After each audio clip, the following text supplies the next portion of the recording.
Viagens sem nomes, um relato de um casal em aventura pela Ásia. Por João Miranda e Ana Monteiro. Olá, bem-vindos a mais uma edição do Viagens sem nomes. Mais uma semana na Ásia, mais uma semana no Nepal e temos muitas coisas para vos contar. É verdade, já estamos em Pokhara. Esta última semana mudámos de ar. Pokhara é um sítio bem mais relaxado, sem grandes confusões a que se assiste em Katmandu. Sim, e o pior acho que foi mesmo a viagem, principalmente para ti, não foi, João? Sim, a viagem foi um bocadinho má. Eu sempre tive tendência para enjoos e as estradas do Nepal não são nada apropriadas para pessoas como eu. Nós decidimos ser um pouco menos poupados nesta questão, neste sentido. Gastámos um pouco mais na viagem e decidimos apanhar o autocarro destinado a turistas ao invés do autocarro local. Sim, mas quando dizemos que pagamos um pouco mais, não quer dizer que seja caro, pelo menos para nós. Foram à volta de uns 6 euros. Sim, exato, e a distância é relativamente longa. De Katmandu a Pokhara são uns 200 e tal quilómetros. Demorámos foi muito tempo a fazer estes 200 quilómetros, foram umas 10 horas. Não cheguei a vomitar, mas ouvia-se muita gente a fazê-lo. De qualquer maneira, o autocarro era suficientemente confortável, coisa que não acontece com os autocarros locais. Nós tivemos que fazer esta semana nós fizemos uma caminhada. Já vos iremos falar lá mais para a frente. E para iniciarmos esta caminhada tivemos de apanhar um autocarro local. Isto numa viagem de 2 horas. A viagem é realmente muito má. O autocarro vai cheio, sempre com música muito alta. Parece uma discoteca lá dentro. As estradas têm muitas curvas e muitos buracos. E as suspensões do autocarro não são grande espingarda. Então parece que vai toda a gente a saltar lá dentro. Outra coisa que nos meteu confusão foi a velocidade com que o autocarro vai, especialmente quando olhas para a janela e vês que em vez de uma berma normal tens uma ravina enorme. E este autocarro para os locais está sempre também a parar por tudo e por nada, que é uma coisa que eu não percebo. E quando para, toda a gente sai para fora só para ver o que se passa. Mas voltando a Pokhara, quando chegamos apanhamos então um táxi. Mais uma vez tivemos que estar atentos porque ele queria levar mais do que o dobro do que era suposto. Como já sabíamos mais ou menos o preço, não nos deixamos enganar. Aqui em Pokhara decidimos fazer o mesmo que em Katmandu. Ou seja, contactar uma família que nos recebe em troco de algum trabalho. Aqui também nos pediam as 500 rúpias por dia. Mas trabalho, nem vê-lo. O suposto trabalho que era para fazer era construir uma casa na árvore, mas eles nem árvores têm. Cada vez estamos mais convencidos que isto é apenas um modo de subsistência. Sim, mas é uma casa com muito boas condições. Ao contrário de Katmandu, esta tem duche quente, o que é ótimo para nós. Tem uma cama e os quartos não são tão frios. Aliás, eu acho que faz menos frio aqui em Pokhara do que em Katmandu, pelo menos à noite. A casa está inserida num sítio muito bonito, está no meio da montanha, a 30 minutos a pé do centro da cidade. Mais uma vez receberam-nos otimamente, com muitos sorrisos. Trata-se de um casal assim mais idoso. Ele fala muito bem inglês, apesar da pronúncia ser um pouco difícil de perceber nos primeiros dias. Ela fala muito pouco, mas esforça-se bastante. Temos vindo a reparar que a Juno, é assim que a senhora se chama, às vezes pode ser um pouco intensa. Ela costuma acordar às 5h30 da manhã, todos os dias, e é logo barulheira enorme. Ela grita para os vizinhos ali da cozinha, que é logo aqui ao lado do quarto onde estamos a dormir, e é impossível dormir a partir desta hora. Também existe nesta casa uma cadelinha muito simpática, mas que também decide fazer muito barulho sempre a partir desta hora, 5h30 da manhã, todos os dias. Por isso a nossa vida aqui tem sido isto. Tem sido jantar às 6 da tarde, às 8 horas já estamos na caminha. E é isso mesmo, e as pessoas aqui têm o hábito de acordar mesmo muito cedo, mas depois vamos a ver e os serviços só abrem às 10 da manhã e isto nós não conseguimos perceber muito bem. De qualquer forma, o casal de que falamos é muito simpático e sim, concordo contigo, João, a Juno pode ser um bocadinho intensa. Pois é, outra questão. Um dos filhos, são 3 no total, um dos filhos está em Portugal. Os outros também estão todos imigrados por diferentes países. Um deles está em Portugal, curiosamente no Alentejo, em Odmira. Como é óbvio que era o melhor para ele, então eles estão sempre a fazer perguntas sobre como é a região e como funciona o país. Já me puseram a falar com ele ao telefone e tudo. Já o adicionei no Facebook. Eles querem que nós o ajudemos, como é óbvio, isso é mais que compreensível. Claro que sim, e como temos acordado muito cedo, temos aproveitado para passear de manhã e à tarde ficamos por casa, sempre a tentar avançar na nossa página do Facebook e a tentar mostrar-vos então coisas novas. E quando eu digo tentar, é mesmo tentar porque às vezes a internet não deixa. Por exemplo, tivemos 2 dias para fazer o upload do vídeo sobre Katmandu. Exato, e foi num desses dias à tarde, numa das tardes que temos passado por cá. Nesse dia até estávamos sozinhos e pensámos que tínhamos perdido a cadela. Já vos falámos da cadela, muito simpática, ou que ela tinha fugido. Não estava ninguém em casa, o pânico foi total. Ela ainda por cima estava grávida.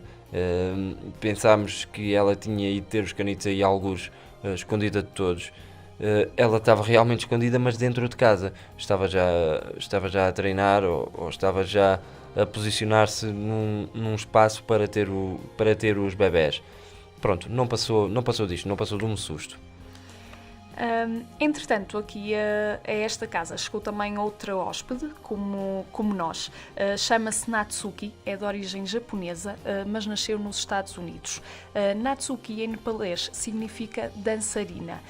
E por acaso foi no dia que ela chegou que assistimos a uma festa ou espécie de celebração com danças tradicionais nepalesas.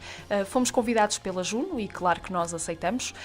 Era de noite e a atividade passava-se então numa varanda pequena, onde estavam mais ou menos umas 60 pessoas e estávamos muito, muito apertadinhos. Os homens tocam instrumentos e as mulheres dançam e toda a gente bate palmas. Toda a gente canta também. Exato, e foi pena não termos levado o gravador, porque senão podíamos mostrar-vos aqui um bocadinho da música, mas tenho que depois ver o nosso vídeo na página do Facebook, estarão lá essas imagens. Sim, foi uma ótima experiência, eu adorei. A música era muito repetitiva, esta foi um bocado a parte chata para nós. Era sempre a mesma música. Tocava 1 minuto, parava outro minuto e recomeça tudo de novo. Este modo repetitivo despertava um estado de transe em algumas mulheres. Nós vimos 2 completamente embriagadas com a música. Caíram, reviravam os olhos, pareciam que estavam muito, muito bêbadas. Mas não havia sequer uma pinga de álcool na festa. Aqui da casa falta apenas falar na comida. Não varia muito o que comíamos em Katmandu, sempre arroz e dal bhat, que é a tal sopa de lentilhas que falamos na semana passada. A única coisa nova foi comer grelos enrolados em chapati, que está untado com mel. Fica muito bom. Houve também um episódio bastante engraçado ao pequeno almoço. Estávamos nós a comer bolachas e a beber um chazinho, quando a Juno de repente aparece-nos com uma sopa. Isto eram para aí umas 7 horas da manhã.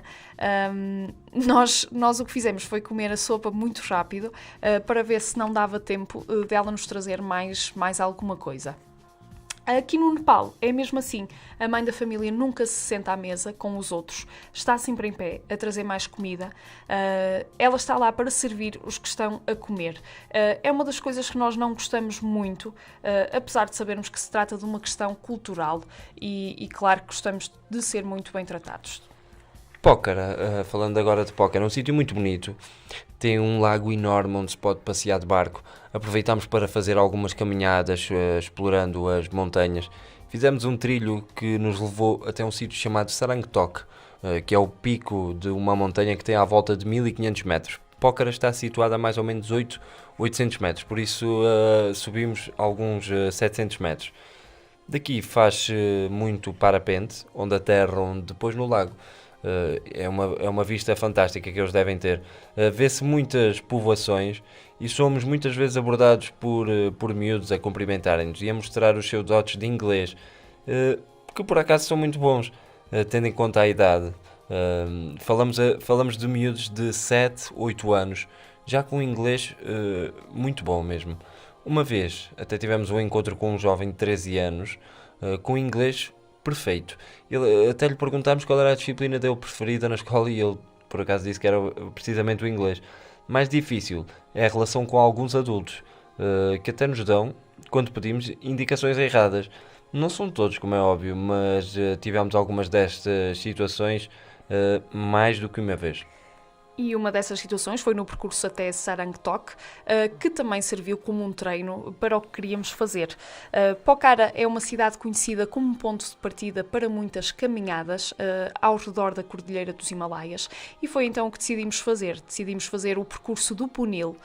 Punil é uma montanha que fica a 3.200 metros, com vista para as montanhas Annapurnas, que têm mais de 8.000 metros. Estas montanhas são um conjunto de vários picos, e um deles foi o primeiro a ser escalado, com mais de 8.000 metros. Por isso, tivemos que pedir uma autorização, portanto, para fazer este percurso do Punil, que custou 4.000 rúpias cada uma, são quase 35 euros, o que não é barato. Esta autorização serve também como segurança para nós, porque temos de ir mostrar nos checkpoints, e assim é uma forma deles controlarem a entrada e a saída de cada um de nós. Nós fizemos um percurso fácil e pouco doloroso, pelo menos a comparar com os outros. Para os outros, aconselha-se que se contrate um guia, e também é possível contratar alguém só para levar a bagagem. Nós levamos a nossa própria bagagem, com um mínimo de coisas, mas mesmo assim carregada, porque íamos preparados para o frio. Portanto, começámos este caminho em Biratanti, assim se chama a terra, e fomos até uma terra chamada Ureli. Há uma zona neste percurso que tem que subir 3.500 degraus. Isto deixou-nos completamente terraços. É bastante doloroso, acreditem em mim. Aqui ficámos logo a 2.000 metros, em Ureli, 2.000 metros de altitude. No entanto, apesar do frio à noite, de dia fazia bastante calor. O segundo trajeto, que nos levou até Gorepani, também não foi nada fácil, apesar de ter sido 3 horas e 40, sempre a subir, e aqui já estávamos quase nos 3.000 metros. Acordámos cedíssimo no dia seguinte para ir ver o nascer do sol ao Punil, mais uma pressão enorme de escadas. Apesar do frio, suámos muito e a Ana sentiu até dificuldades na respiração e dores de cabeça, isto devido à altitude. O percurso era circular, voltámos ao mesmo sítio, tivemos mais uma paragem e dormimos em Todepani, assim se chama a terra, e voltamos à localidade de onde partimos. Ao longo de todo o trajeto há várias guest houses por todo o lado, e as pequenas aldeias são muito bonitas, todas azuis, com um toque muito rural. Fomos durante a estação baixa, o que foi ótimo, porque é tudo muito mais barato. O máximo que pagamos para dormir nestas guest houses foi 25 rúpias cada um. Isto equivale mais ou menos a 21 cêntimos. E só aconteceu uma vez, porque nas outras 2 noites pernoitamos gratuitamente. A condição que nos impõem é que temos sempre que jantar e tomar o pequeno almoço lá. Mas também as refeições rondam apenas os 3 ou os 4 euros e são bastante bem servidas. Por exemplo, se pedirmos o dal bhat, pode-se repetir as vezes que quisermos, o que é maravilhoso para quem caminha quase o dia todo. Na sala de jantar havia quase sempre também uma salamandra, o que dava um ambiente muito acolhedor, e na maior parte havia também Wi-Fi e duche com água quente. Sim, pois, na maior parte. Porque uma vez a menina Ana esqueceu-se de me dizer como funciona a água quente e aqui o desgraçado teve que tomar um banho de água fria. Pois, mas foi também o desgraçado que houve uma manhã que pensou que tinha perdido as chaves do quarto e andamos para aí 1 hora feitos malucos à procura dela. Pois foi, mas não perdi. E elas até estavam num sítio um pouco estranho. Estavam na parte de dentro das minhas calças. E até hoje, ou até agora, ainda não percebi como é que isto aconteceu. Retomando os nossos caminhos, foi das nossas melhores experiências. Os Himalaias têm muito para nos oferecer, estivemos em sítios muito, muito bonitos. O nascer do sol no Punil é uma coisa estrondosa. Andamos sempre rodeados de montanhas enormes, sentimos-nos muito pequeninos, como um inseto no meio da floresta. Passamos por rios congelados, cascatas lindas e uma delas com uns 20 metros de altura, completamente congelada. Caminhamos ao lado de um cânion gigante e apanhamos alguma neve. neve. Alguns sítios até eram um bocadinho perigosos, pois o gelo tornava o solo bastante escorregadio.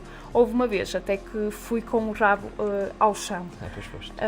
Vimos muitos animais, macacos, búfalos e principalmente burros, que são o único meio de transporte para levar suplementos de sobrevivências a estas pequenas povoações.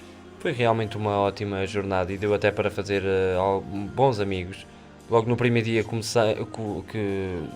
dia, logo no começo, quando estávamos a fazer o checkpoint, conhecemos um rapaz chamado Lin. Ele é do Taiwan e fez o percurso quase todo connosco. Um dos dias juntou-se um casal de franceses, um casal de chilenos. Foram todos uma excelente companhia. Pois foram. E o resultado é que neste momento estamos a gravar com uma valente dor de pernas. Voltamos à casa onde estávamos em Pócara, mais uma vez bem recebidos, com frango no prato e até deu direito a uma bebida alcoólica caseira que se chama Roxy. Dizem eles que é para recuperar as forças, nós por acaso não gostamos assim muito. Pois, não gostamos muito, não. Estamos a chegar ao fim do nosso tempo para a semana a mais. Todas as quintas-feiras, às 12 horas, com repetição às 19 aqui na Rádio Clube de Grândola. E já sabem, continuem a acompanhar-nos em facebook.com/viagens sem nomes. Não se esqueçam que este 100 é 100. Podem deixar sugestões, colocar dúvidas e acompanhar o nosso trajeto aqui por ventos asiáticos. Tenham o resto de um bom dia e até para a semana. Até para a semana.